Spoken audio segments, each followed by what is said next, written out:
అన్ని నామముల కన్నా పైనామమైనటువంటి యేసుక్రీస్తు నామమందు కృపా గడియలు ప్రేక్షకులందరికీ శుభములను నేను తెలియజేస్తుంటున్నాను. ప్రతిరోజు కూడా ఈ విధంగా దేవుని వాక్యం మీతో పంచుకోవడానికి దేవుడు నాకు ఇచ్చినటువంటి కృపను బట్టి నేను ఎంతగానో సంతోషిస్తున్నాను. మరి మీరు పంపిస్తున్న సాక్ష్యములు, మీరు అందిస్తున్న సహకారం, వీటన్నిటిని బట్టి కూడా నిజంగా ప్రభు యందు ఎంతగానో సంతోషిస్తున్నాను, ఆనందిస్తుంటున్నాను. ఈరోజు దేవుడు మీతో మాట్లాడబోయేటువంటి అంశము, నీవు జాగ్రత్త పడిన ఎడల వృద్ధి పొందుదువు అనేటువంటి ఒక అద్భుతమైన అందమైన అంశము ద్వారా దేవుడు మీతో మాట్లాడాలని ఆశపడుతుంటున్నాడు. ఈ అంశము మనకు ఎక్కడ కనిపిస్తుందంటే దేవుని వాక్యంలో యాజ్ ఇట్ ఈస్ గా ఉంటుందండి. నీవు జాగ్రత్త పడిన ఎడల వృద్ధి పొందుదువు అనేటువంటి మాట బైబిల్ గ్రంథంలో నుంచి నేను మీకు ఈరోజు చూపించాలి అని ఆశపడుతుంటున్నాను.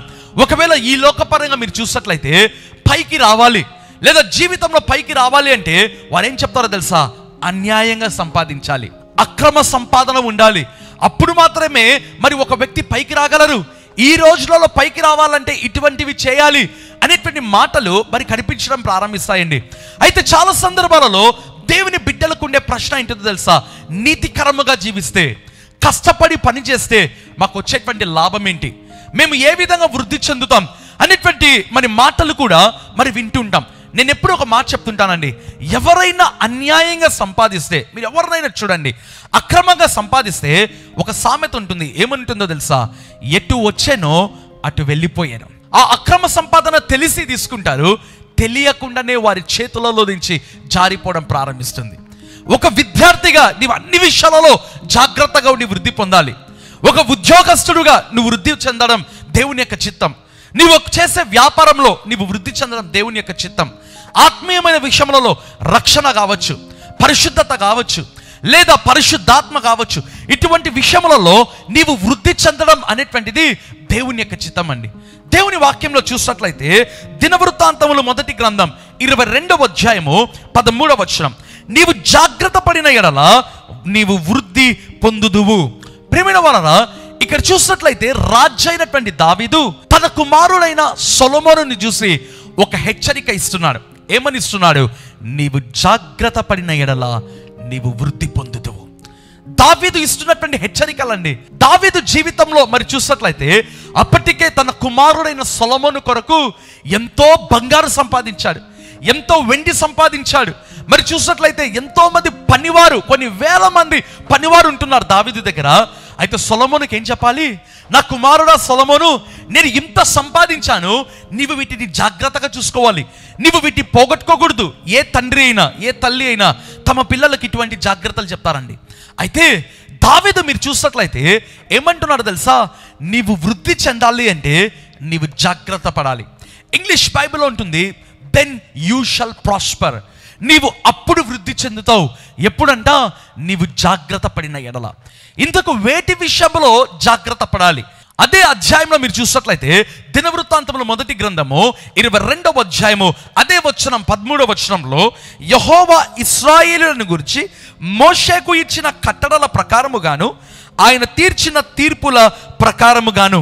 ప్రియమైన వారలారా, ఇక్కడ చూసినట్లయితే రాయబడినటువంటి మాట, దావీదు తన కుమారుడైన సొలొమోనును చూసి అంటున్నటువంటి మాట, యెహోవా ఇశ్రాయేలులను గురించి మోషేకు ఇచ్చిన కట్టడములను బట్టి, అంత మాత్రమే కాదు, ఆయన తీర్చిన తీర్పులు ఉంటున్నాయి, వాటి విషయంలో నువ్వు జాగ్రత్త పడాలి. ఎంత అద్భుతమైనటువంటి తండ్రి కుమారులు అండి వీళ్ళు, ఎంత అద్భుతమైనటువంటి కుటుంబం. ప్రేమైన వాళ్ళరా, తన తండ్రి అంటే దావీదు కుమారుడైన సొలొమోనుకు వేటి విషయంలో హెచ్చరికలు ఇస్తున్నాడు తెలుసా? మోషే ఇచ్చిన కట్టడములు ఉంటున్నాయి, మోషే ద్వారా మరి దేవుడు ఇశ్రాయేలుకి ఇచ్చినటువంటి తీర్పులు ఉంటున్నాయి, వాటి విషయంలో నువ్వు జాగ్రత్త పడాలి. మోషే ఎక్కడ, దావీదు ఎక్కడ అండి? వారి ఇరువురి మధ్య ఎన్ని సంవత్సరముల గ్యాప్ ఉంది. బట్ స్టిల్ దావీదు ఆ యొక్క మోషేను జ్ఞాపకం చేసుకొని తన కుమారుడైన సొలొమోనుతో అంటున్నటువంటి మాట, మోషే ద్వారా దేవుడు ఇశ్రాయేలుకి ఇచ్చిన కట్టడములు ఉంటున్నాయి, ఆయన ద్వారా ఇచ్చినటువంటి తీర్పులు ఉంటున్నాయి, వాటి విషయంలో నువ్వు జాగ్రత్త పడాలి. ఇంతకు ఆ కట్టడములు ఏంటిదండి? ఈ సందేశం అయిన తర్వాత తప్పకుండా ఈ అధ్యాయం చదవండి ప్రియమైన వాళ్ళరా. ద్వితీయోపదేశ కాండము 28వ అధ్యాయము మొదటి 14 విషయంలో మోషే ఇశ్రాయేలును చూసి మీరు వృద్ధి చెందాలంటే ఈ కట్టడములు పాటించాలి అనేటువంటి మాట ఉంటుంది. సో నీ జీవితంలో ప్రియమైన వాళ్ళరా, మొదటి విషయం ఏంటిదో తెలుసా? If you want to have prosperous life, నీ జీవితంలో అభివృద్ధి చెందాలి అంటే మొట్టమొదటి విషయం ఏంటో తెలుసా? దేవుని వాక్యము విషయంలో జాగ్రత్త సుమా. ఆయన కట్టడముల విషయంలో జాగ్రత్త. ఆయన తీర్చిన తీర్పులు కొన్ని ఉంటున్నాయి, వాటి విషయంలో జాగ్రత్త. దేవుని వాక్యంలో చూసినట్లయితే రోమీయులకు రాసిన పత్రిక 7వ అధ్యాయము 12వ వచనంలో, ధర్మశాస్త్రము పరిశుద్ధమైనది, ఆజ్ఞ కూడా పరిశుద్ధమైనది, నీతి గలదియు ఉత్తమమైనది అయి ఉన్నది. హల్లెలూయా. ఇక్కడ అపోస్తలుడైన పౌలు రోమాలో ఉండేటువంటి సంఘముతో ఆ యొక్క పత్రికలో అంటున్నటువంటి మాట, ధర్మశాస్త్రము పరిశుద్ధమైనది. మొదటి విషయం అండి, ధర్మశాస్త్రము నీతి గలది, ధర్మశాస్త్రము ఉత్తమమైనది. హల్లెలూయా. పౌలు ఎక్కడ, మోషే ఎక్కడ అండి? బట్ స్టిల్ పౌలు ఏం చేస్తున్నాడు తెలుసా? మోషే యొక్క ధర్మశాస్త్రమును జ్ఞాపకం చేస్తున్నాడు. మోషే ఇచ్చినటువంటి కట్టడములను జ్ఞాపకం చేసుకుంటున్నాడు. అందుకే 13వ వచనంలో అదే అధ్యాయంలో ఏమని రాయబడి ఉంటుందో తెలుసా? ఉత్తమమైనది మరణకరమాయన, ఉత్తమమైనది మరణకరమాయన. ఏదైతే ఉత్తమమో ఆ యొక్క పౌలు అన్నాడు కదా, ధర్మశాస్త్రము ఉత్తమమైనది, అది నీతికరమైనది, దేవుని వాక్యంలో రాయబడింది, అది ఉత్తమమైనది. 3 ప్రాముఖ్యమైన విషయాలు. ఉత్తమమైనది నీకు ఎక్కడైనా మరణం ఇస్తుందా? అయితే ఏది మరణం ఇస్తుందంట? 13వ వచనంలో ఉంటుంది, పాపము మరణకరమైనది. పాపము మరణకరమైనది. ఈరోజు దేవునితో హెచ్చరిస్తున్నటువంటి మాటలు ఏంటో తెలుసా? నీవు పాపము విషయంలో జాగ్రత్త. ఎక్కడైతే దేవునికి వ్యతిరేకంగా చేస్తున్నావో, ఎక్కడైతే దేవునికి అయిష్టకరమైనవి నీ జీవితంలో కలిగి ఉన్నావో, పౌలు అంటున్నటువంటి మాట, ధర్మశాస్త్రము పరిశుద్ధమైనది. Law is holy, law is good and law is just. ధర్మశాస్త్రము పరిశుద్ధమైనది, అది నీతికరమైనది, అది ఉత్తమమైనది. ఆ ధర్మశాస్త్రంలో మోషే ఇచ్చినటువంటి కట్టడములను పాటించాలి అని పౌలు కూడా చెప్తున్నాడండి. యెహోషువ గ్రంథం 1వ అధ్యాయము 8వ వచనంలో దేవుడు యెహోషువతో అన్నటువంటి మాట, నీవు జాగ్రత్త పడినట్లుగా దివారాత్రము దానిని ధ్యానించిన ఎడల నీ మార్గమును వర్ధిల చేసుకొని చక్కగా నీవు ప్రవర్తించదవు. ప్రియమైన వాళ్ళరా, దేవుడు కూడా యెహోషువతో అంటున్న మాట, నీవు జాగ్రత్త పడిన ఎడల, వాక్యంలో రాయబడింది కదా, నీవు జాగ్రత్త పడినట్లు దివారాత్రము నీవు దానిని ధ్యానించడం ప్రారంభించాలి. ఏంటిది? దేవుని వాక్యము. ప్రియమైన వాళ్ళరా, దేవుని వాక్యము. ఆ వాక్యములో జ్ఞానం ఉంటుంది. చాలామంది ఈ రోజులలో జ్ఞానము కొరకు ఇటు అటు తిరుగులాడుతుంటున్నారండి. ఇటు అటు ఎక్కడ జ్ఞానము సంపాదించాలి అని వారు పరిగెత్తుతున్నారు. అయితే వాక్యంలో రాయబడి ఉంటుంది కదా, ఎవరికైనా జ్ఞానము కొదువుగా ఉన్న ఎడల వారు దేవుని అడగలవనెను. సామెతల గ్రంథం అంతా కూడా దేవుని వాక్యమే మనకు కనిపిస్తుందండి. దేవుని వాక్యంలో చూసినట్లయితే యోబు గ్రంథం 1వ అధ్యాయము 2వ వచనంలో, తీర్పు దిక్కు జనులందరిలో అతడే గొప్పవాడు. యోబు జీవితం గురించి మనం ధ్యానిస్తామండి. తూర్పు దిక్కు జనులందరిలో, ఓ ఎన్ని దేశములు ఉంటున్నాయో, ఆ యొక్క ఈస్టర్న్ సైడ్, ఆ యొక్క ఓరియంటల్ కంట్రీస్ ఎన్ని ఉంటున్నాయో, వారందరిలో, ఆ దేశములన్నిట్లో ఒకవేళ కొన్ని లక్షల మంది ఉంటున్నారేమో, ఆ లక్షల మందిలో అతడే గొప్పవాడు అంటండి. యోబు గొప్పవాడు.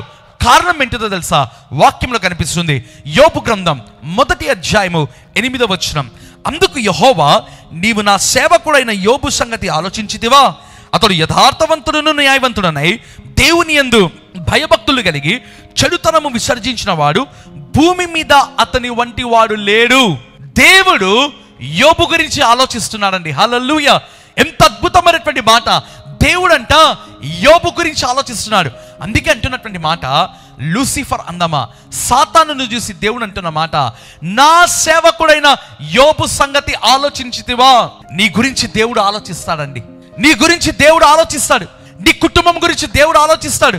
అయితే దేవుడు యోబును గురించి సాక్ష్యం ఇస్తున్నాడు. ఏమంటున్నాడు తెలుసా?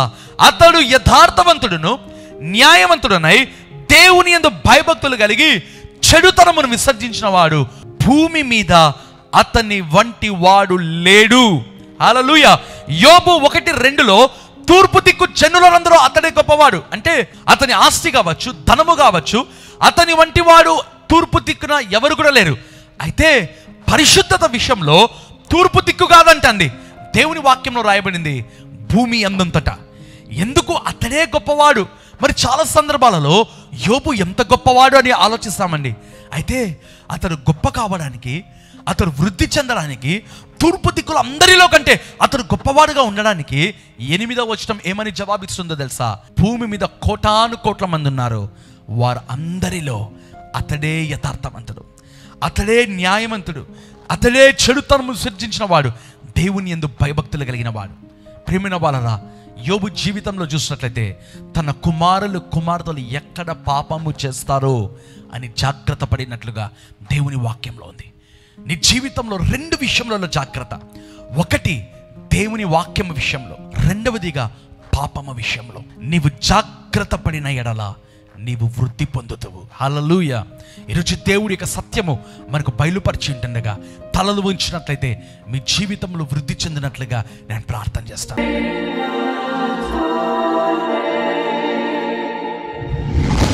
కృపగల దేవ, దయగలిగిన మా ప్రభువా, పరిశుద్ధుడా, నీకు స్తోత్రములు నాయన.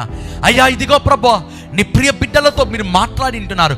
మేము జాగ్రత్త పడిన ఎడల మేము వృద్ధి చెందుతామనే సందేశం నాయన మీరు మాకు ఇచ్చి ఉంటుండగా నీకు స్తోత్రములు ప్రభువా. అయ్యా, ఇదిగో నీ ప్రియ బిడ్డల కొరకు నేను ప్రార్థన చేస్తుంటున్నాను అయ్యా. అయ్యా తండ్రి, వారి విషయంలో ప్రభువా, తండ్రి పరిశుద్ధత విషయంలో, రక్షణ విషయంలో, యథార్థత విషయంలో వారు జాగ్రత్త పడినట్లుగా సహాయం చేయండి ప్రభువా. మా జీవితంలో మేము వృద్ధి చెందడం నీ చిత్తమునైనా, మా జీవితంలో మేము తండ్రి విస్తరించడం నీ చిత్తమునైనా. అయితే అన్నిటికంటే మించి పరిశుద్ధత విషయంలో, పాపము విషయంలో జాగ్రత్త పడడం మరింతగా నీ చిత్తమై ఉంటుండగా నీ స్తోత్రములు ప్రభువా. అయ్యా, ఇదిగో నీ ప్రియ బిడ్డలందరి కొరకు నేను ప్రార్థన చేస్తున్నాను. మేము పాపము విషయంలో, వాక్యము విషయంలో, నీతి యథార్థత విషయంలో మేము జాగ్రత్త పడినట్టుగా సాయం చేయండి.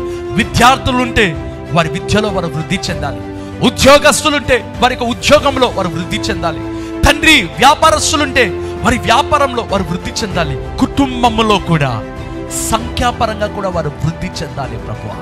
తండ్రి, నీ సేవకుడైన నేను చేస్తున్న ప్రార్థన ఆలకించుమని ఈరోజు, ఈ వారమంతా, ఈ నెలంతా ఈ ప్రియ బిడ్డల జీవితంలో సంతోషం, సమాధానం, నెమ్మది దయచేయమని యేసు నామమందు ప్రార్థిస్తున్నాను తండ్రి.